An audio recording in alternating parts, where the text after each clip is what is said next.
I'm just checking on the LinkedIn feed. Looks like we're not going to be on LinkedIn. But we're on YouTube and we're on Facebook. So that's good. So were you able to save this, share this out with your friends on Facebook? I did. I shared it with 3 groups and on my page. Awesome, awesome. Okay, great.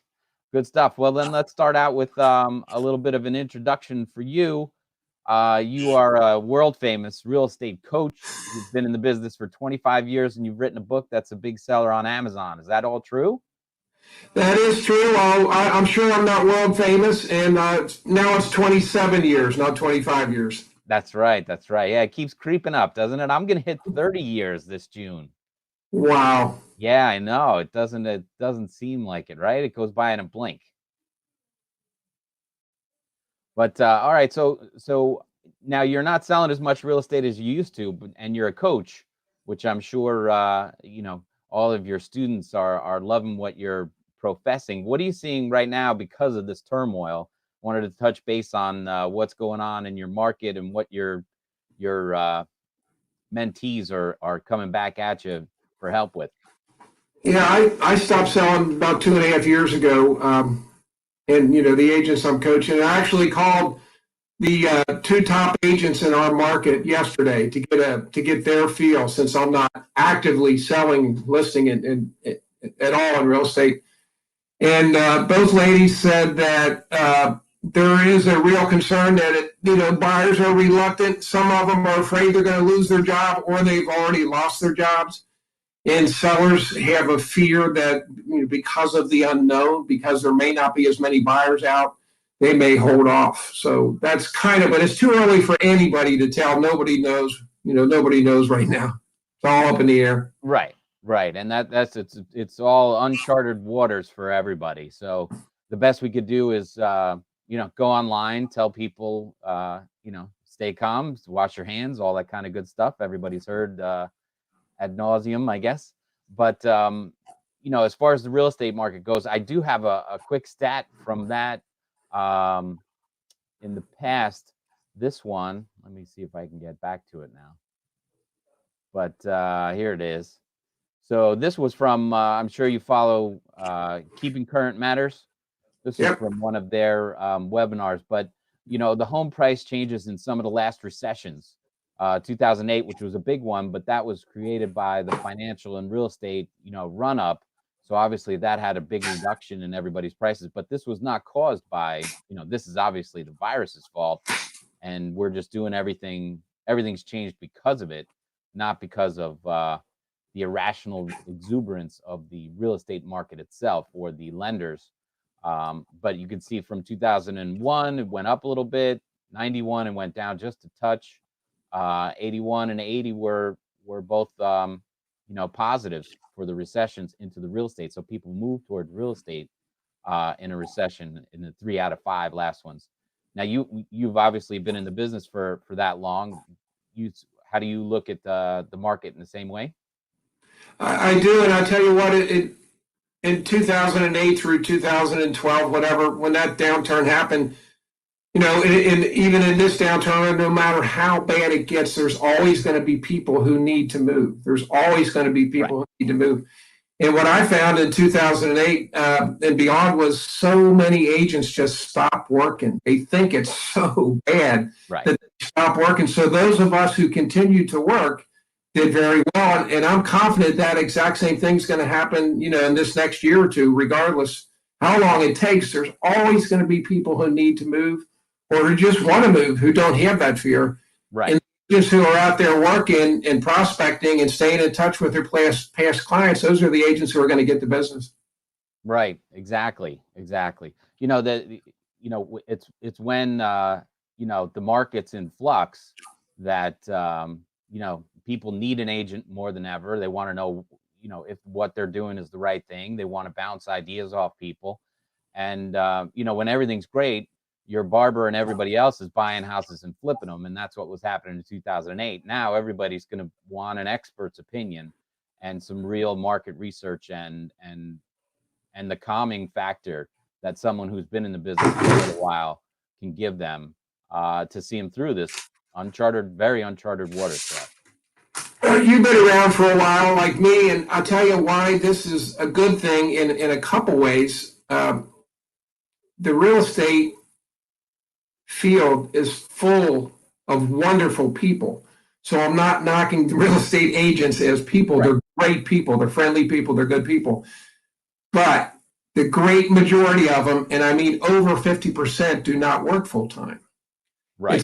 There's just too easy of it's too easy to get into this business. And I'm not going to say every broker, every manager, but most brokers, most managers will take anybody who passes the test. Right. It's not a good thing for our industry. So one of the things that I like about downturns is it does start to clear out our industry. Yeah. Well, downturns will do that because then when people really ask you, because when, you're at the party and go, oh, I'm in real estate. And if it's headed south, nobody wants to talk about it. Nobody wants to have that conversation. So, when things are good, oh yeah, real estate's better than ever. It's unbelievable. But, when things are bad, they're like, oh no, I dropped out. It's just too crazy. It's not good enough. It's not happening. So yeah, longevity is definitely something not for the faint of heart. Yeah, I actually even have a chapter in the book. It's why the public distrusts realtors.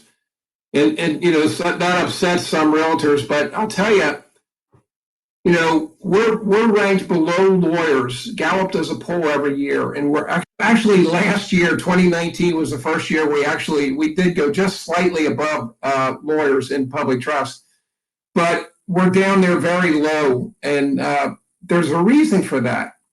And the reason is that we're not all in it. Most realtors are not in it full time, and when you're not in it full time, you don't know as much what you're doing, and you don't carry that feeling of confidence. And problems come up in pendings and in deals, and the public starts to lose trust not only in their realtor but in our entire industry. And it's been a problem all 27 years that I've been licensed, and so that's, like I said, that to me, if there's anything good coming out of this, it'll help clear out our market a little bit. Yeah, yeah. Well, and I'm sure you've been watching me, and I've been watching you for a while, and we'll talk about your other product that I got involved with. But Home Search TV, I think, will lend itself to some of the credibility of realtors who want to, I don't know about stick their neck out, but at least step up to the plate and go live and give their opinion about what's going on, because a lot of people just hide behind their company website and throw up a listing or two that they get, and then never really come forward as an expert or someone who's truly involved in the real estate industry. So that's what we're trying to do here on Home Search TV. Let people give them a voice, give realtors a voice, so that they can talk about the market intelligently and show the good with the bad and what it means to for home ownership and for people's investing, which is their biggest investment of their life. Yeah, it is, and it also creates an opportunity, just like the stock markets, are taking a huge hit. The stock market, real estate values are going to drop, and nobody knows. So I wouldn't trust my opinion any more than anybody else's in the country. But we know they're going to drop, and that creates an opportunity for people who are willing to invest in real estate. And the trick is to know when's the best time to get in. Certainly there is a best time, but no realtor, no guru can tell you that. You just kind of, once the market starts going down, if you're ready to jump. I wouldn't jump right now if it were me, if I were an investor or if I were looking to do a move up, but it is going to create some real opportunity for buyers out there. Right. Well, I think that, to put my 2 cents in, I think that what's happening now, I don't know what percentage, but I'd say that it's a little bit more than 50% of someone's life stage, what they're in right now when they're moving. So obviously we have over 50% are first time buyers. So they're looking at this a little crazed and thinking, I'm not ready to get in now. And then after that, it's someone who has a baby, someone who's getting married, someone whose kids are off to college, and now they're coming back home because they're sent home. But life stages, or someone's going to retire and doesn't need a big house and they want to move on to some more manageable expenses for them to ride out their retirement. So there's a lot of life changes that go into it, but you still want to micromanage the move with someone who has market intelligence and who is available to discuss those options with you, and not somebody who's just gone into the business so they can, either buy their own house, or they know their mom's selling, or whatever it is, or all the little reasons why people might dip their toe in the water. But when we come on and discuss the market and discuss the people's options, I think that's going to raise the bar, as they say in real estate. Yeah, I agree. I mean, I wouldn't suggest that people don't buy now. I think Right. anybody who's going to buy and they're going to stay in this home for the next 5 or 10 years, I'm confident it's probably safe to buy even now. But if you're an investor, or if you're comfortable where you're at, and you don't need a home right now, I think it's probably worth waiting a couple months to see what happens. But certainly for people who are out there who have pendings right now, or who are debating, should I close or should we not close? Should we try it back out? I would go ahead and close. That's my opinion. What do you think, Tim? Yeah, no, like I said before, I don't think that this market downturn is a fault of the real estate market, or irrational exuberance, as that was once said about the stock market. So I think that the fundamentals are pretty strong. I think that the millennials are coming in slow and steady, and I think that that's going to continue on. But this blip that's happening right now, this is definitely one of the buy on the dip situations. The stock market is a little crazy, and how that businesses react and come back from this kind of setback is something different. But we know that real estate, people live in it. People are going to stay. It's a long-term investment, and it's not going anywhere. Something you can use, unlike a stock of varying kinds. So I think it's a great time to buy. And if you're selling, it's difficult. But if you're selling to move to a different location, it's very hard to sell at the top and buy at the bottom at the same time. You can't do that. So you got to take the good with the bad. And I remember that from a friend who did that in 2008. I sold him a house in 2006, and when it crapped out 2 years later, he said, "What did I do? What did I do?" And I said, "Remember that first house that you bought, that I sold you the first house you made 300,000 on? That's why you're in a $700,000 house right now. So your 7 went to 6, but you're living life in a $700,000 house, and you're not going anywhere. You plan to stay here for 10 or 15 years and raise your kids in this house. So you got to be happy about that." So it's very hard to double end, sell high and buy low at the same time. It's tough to do. So that's why it's a long-term strategy. So everybody's got to understand that housing is not something you trade like a stock, or buy off the shelf. Yeah, it's the first time, at least that I'm aware of, that we ever kind of went into a self-induced recession or depression. But that's what this is. It's not market conditions. It's truly self-induced by our government. And I think we all understand why. I'm not criticizing them.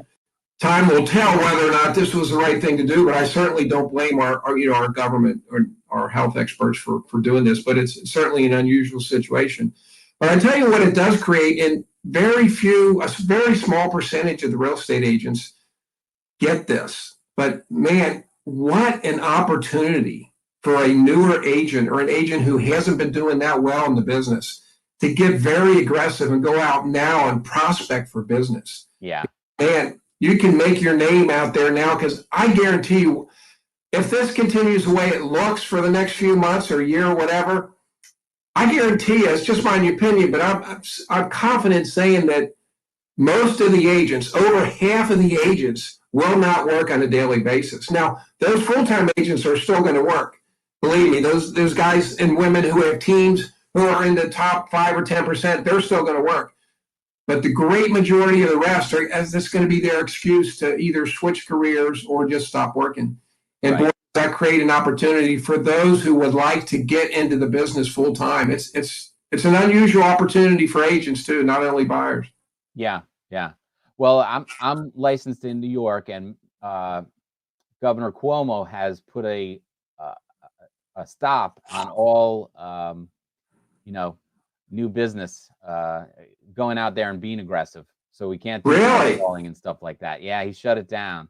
I didn't realize that. Yeah, he did for us, and that's a good segue to our favorite product, because you can still send letters and do stuff, but cold calling and knocking on doors, I think is really what he's after, is like keeping people out of drawing people into open houses or door knocking, anywhere there's physical contact or people coming together.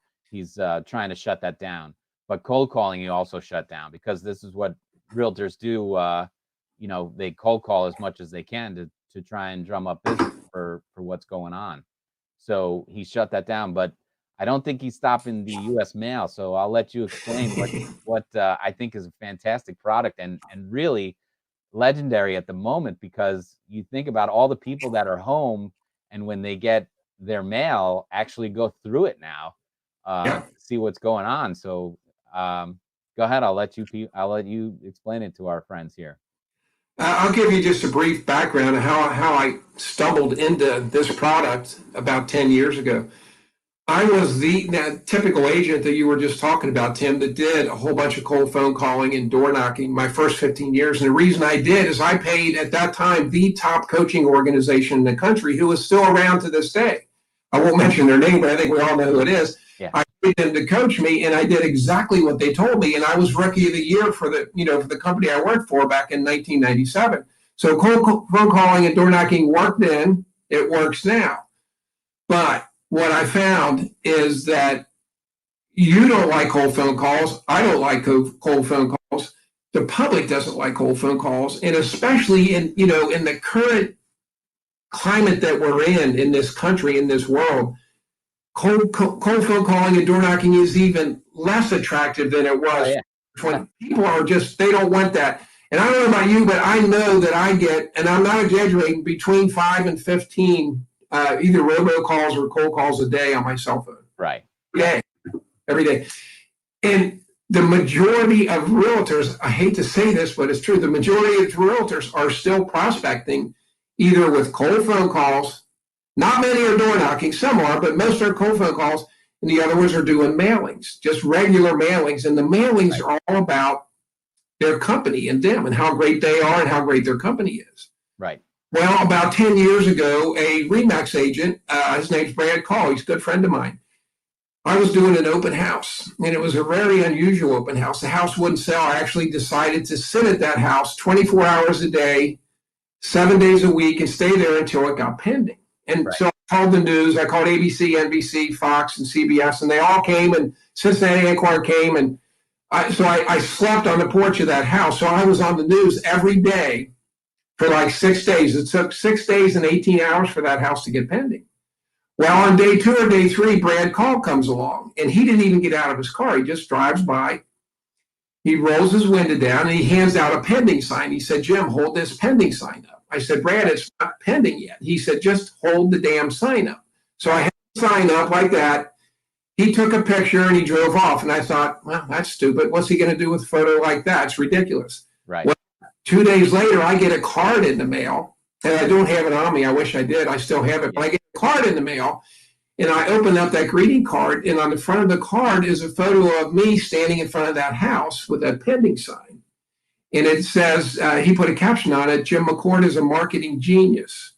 Well, I was 52 years old at the time, and that was the first greeting card I ever got with my photo on it. So when you an envelope and you get a greeting card with your photo, it's like, wow, who did this? And then on the inside was a message from Brad why I should consider using this company. And I started using it immediately, and things just took off for me, because rather than doing cold phone calling and door knocking and mailing information about how great Jim McCord is and how great Keller Williams or RE/MAX or whatever company I was working for, I drive by and I take a photo of the house. And you take a photo of the house, and I don't print this stuff out. This isn't the card. This is the envelope. Right. And I design either a postcard, a 5x7 card, or an 8.5x11 card. any way I want. It takes about 2 or 3 minutes, maybe 5 or 10 until you get used to it. But 2 or 3 minutes, and I hit send, and the company prints, stuffs, addresses, stamps, and mails this card, Right. It's beautiful. this envelope. So think about that. If you own this house and you come home, and most of us get between 2 and 10 pieces of mail a day. Yeah. You come home and you've got, let's say, 5 pieces of mail, and one big envelope has a photo of your house on it. Certainly you're going to open that, and probably first. Right.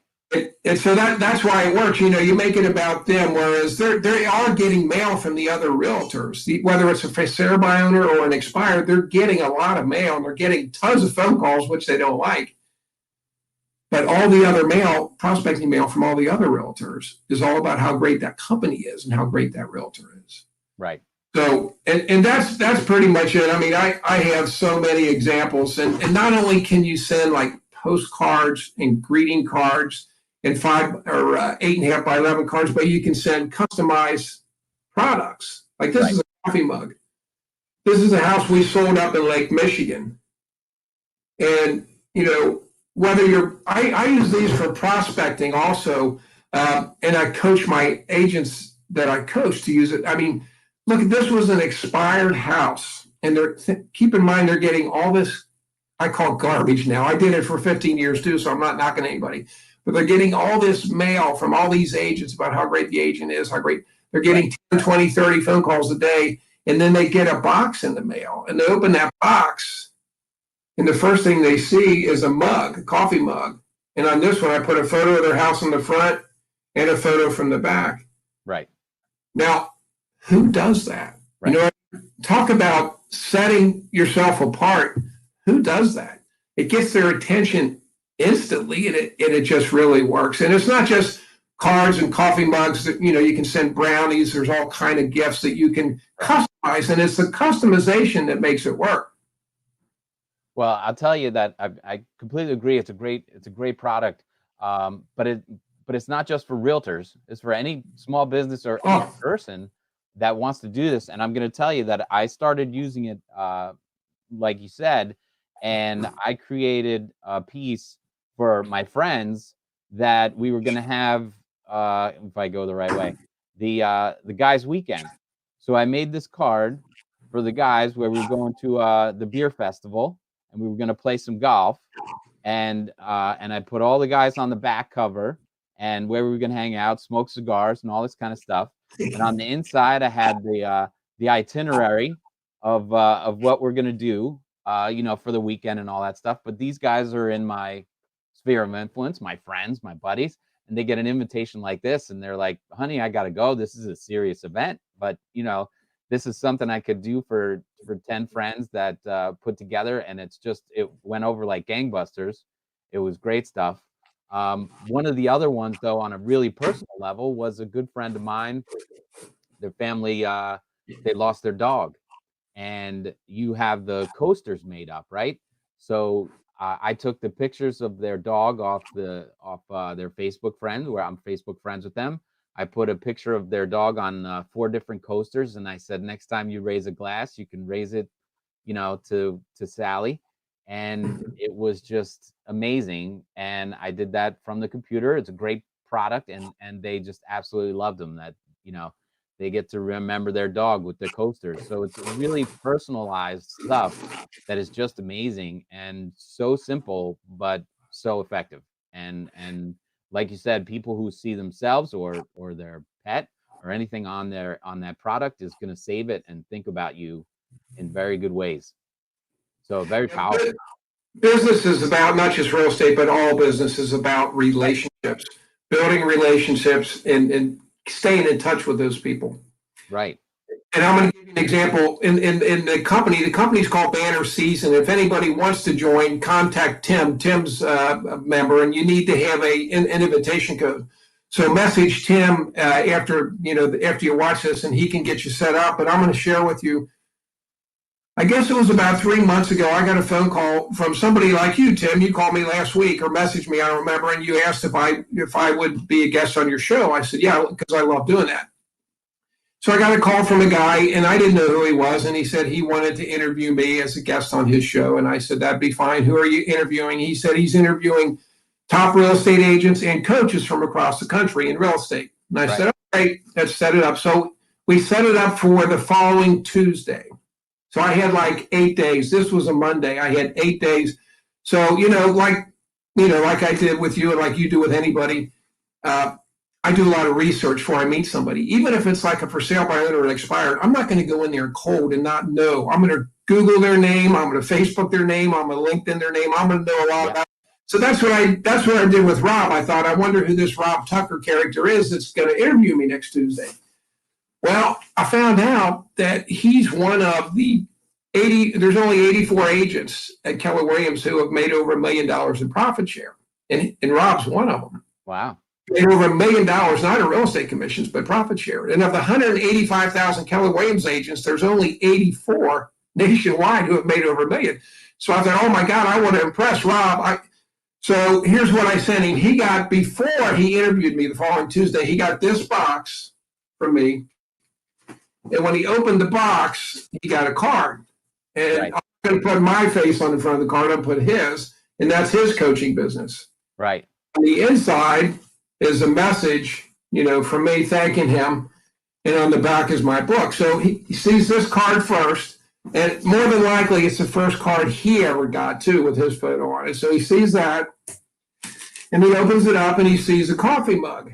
His mug on the coffee mug. And on the other side, a Keller Williams logo. Right. He's going to be impressed with that, And then also in the box, in banner season, we call this a banner bomb. If you really want to impress somebody, if you really want to meet someone you've never met, don't just send them a card or a card and a gift. Send them a box with 5 or 6 gifts. So he got the card, all about him, got the coffee mug. He got 4 of these brownies. This is the name of his coaching company, Platinum. He got 4 of these brownies. He's with Keller Williams and his team still sells. So thanks for working with, the Rob Tucker team. Right. He got, and a lot of people don't understand the power of these coasters, but these coasters are so powerful. Now, what a lot of realtors would do, and you know this, Tim, and I know how you use Banner Season, but a lot of realtors who join Banner Season, they send this stuff out, but they put their face on the coffee mug. Right. Their logo and their name on these coasters, and it's just like typical realtors. Right. But you don't do that. What you do is I put his logo of his coaching company on one coaster. His daughter I saw, because I Googled it, she shoots a long gun, a rifle at University of Kentucky. And she not only does she shoot, but she made the Olympics. She's going to be in the Olympics. So I knew he must be proud of that. So I put Kentucky Rifle on a coffee mug. I put Keller Williams because that's who he was. And then I put one of his family.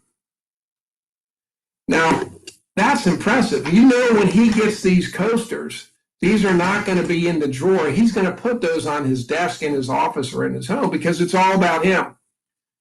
And it doesn't end there. I also sent him, you can customize golf balls. So I put his logo on the golf ball. Not my logo, not Jim McCord, his logo. Right. And on the back, you can put a saying. I can't read it. I don't have my glasses on. But it's incredible. When on the back you put, if lost, send back to Jim McCord. Yeah, that's one thing you can do. I don't mind saying this, and I hope you don't mind me saying it, but my one son-in-law's birthday is this Saturday. Yeah. So last night, of course, sending these gifts is so powerful, not for business, but in your family and your personal life too, like you did with your buddies. So I designed a package for my son-in-law, a card and a couple gifts, and he golfs like I golf. So I sent him some customized golf balls with the picture. I put me on one side, and the other side I put, and I apologize up front if this offends anybody, but on the other side in writing I put, I don't golf often, but when I do, I play with my father-in-law's balls. And now I wouldn't send that to like a prospect or somebody I don't know, but this is my son-in-law. Right. I hope he's not watching this, but anyway, that's one of the gifts he's going to get from me, and I know he'll get a real kick out of it, and he'll save those balls forever, as opposed to just sending him 3 Titleist balls, you know. I'm sure he's gonna take a little video and send it back to you how he tees off and smacks the club right into your picture on the one side. So Tim, that you use it personally. We had on my mom's side, our last name is Neltner, and we had for only the second time in my life an entire Neltner family reunion this summer. And I went, and one of my daughters went, and granddaughters. So this was the reunion. I took a photo, and I sent this to a lot of people at that reunion. You know, that was the tent. And then the card, this went to the guy who, Keith is the guy who organized the entire reunion for all of us, a couple hundred people there. That's Keith and his mother. Notice I don't put me on there, you know. That's Keith and his mother. I mean, he spent hundreds of hours organizing a reunion for a few hundred in our family. And on the inside, some more photos and, you know, just thanking him. And on the back, I put the family tree, which I didn't have. He had it at the reunion, so I just took pictures of it. Right, that's awesome. Yeah, all my relatives love getting these cards. You know, think about going to Walmart or Hallmark after your family reunion and picking some generic cards out. Right. Just, so powerful. Right. Well, nowadays, you know, with so many shops, you know, closed up today and everything like that, the easiest thing for us to do is send out a personal card, you know, from our desktop.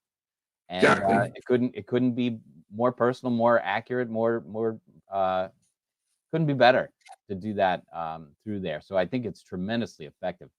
But I just want to say thank you very much for joining me today. And I'd love to touch base again when you get the reaction out of some of your coaching students about what's going on in their market. And if you could, you know, refer them to me, I'd love to interview them and see how they're doing and what's going on out there. Well, right now it's a guessing game. Nobody knows. Some people have a feel, but it's going to take time. But it is going to be interesting to see what happens, and it's going to be an opportunity for sure. And hopefully this won't go on too long. But it's an opportunity not only for buyers, but it's an opportunity for real estate agents. Even in New York, where you are, Tim, he's not going to have prospecting shut down forever. No. But actually, like you said, I am sure that you would legally be allowed to mail a card to a for sale by owner expired. So even in New York, now is a phenomenal time to prospect, you know. Right. Exactly. It's called banner season. You go to bannerseason.com. You need an invitation code. Don't use mine. Use Tim's. Just message Tim afterwards. He'll send you his code. And I put it up there on the screen. Quickly, I have to get this in there because the company just last Friday made a change that people can join the Gold Club free this month again. They did it in March, and that was going to be the end of it. But they just, as of Friday, they made it available. So you can join for free at any time, but you can also join the Gold package free this month, which gives you a discount with all these cards and all these products. So it's a great time to join Banner Season. That is. It couldn't be a better investment in your prospecting and just staying in touch with your friends and relatives and loved ones. Sending out these cards just couldn't be easier and more personal. So great stuff, and we'll forge on, and the real estate market will come back, and we'll be back in business before you know it. But while everybody's sitting at home waiting for the mailman to show up, I think we can sneak a little personal message in there to everybody. Thanks for having me on, Tim. Very good. Great talking to you. Thank you, Jim. Stay well. Stay safe. You too. All right.